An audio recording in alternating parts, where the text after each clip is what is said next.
jis būtų apsėstas. Jėzus sako, štai, davau jums valdžią, aukštesnę, už visą priešo galybę.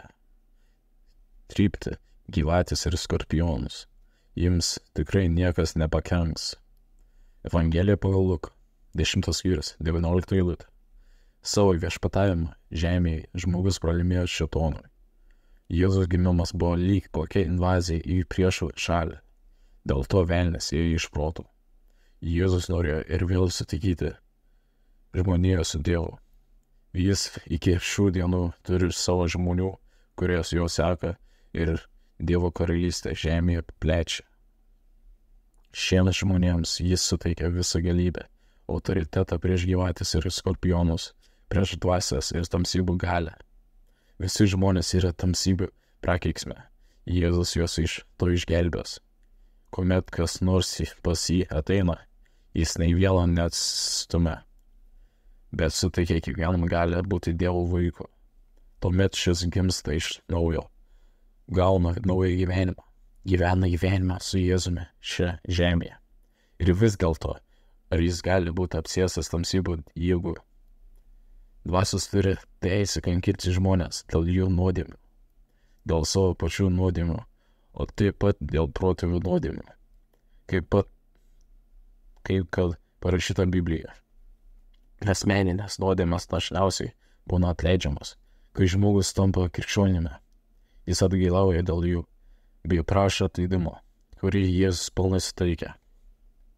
Ankstyvosiuose bažnyčiose buvo įprasta melstis už naują krikštus, už jų išlaisvinimą iš protėvių nuodėmių. Šiandien deja to nėra. Dvasinio palydėjimo praktika rodo, jog ir krikščionėms reikalingas išlaisvinimas.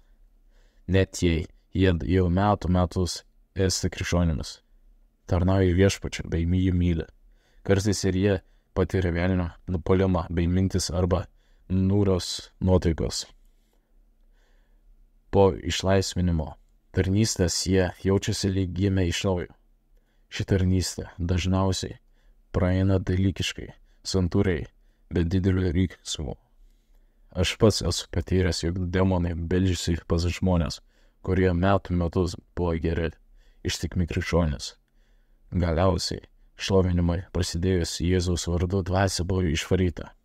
Sekančią dieną šis žmogus buvo lyg naujai gimęs, vos buvo galima jį pažinti.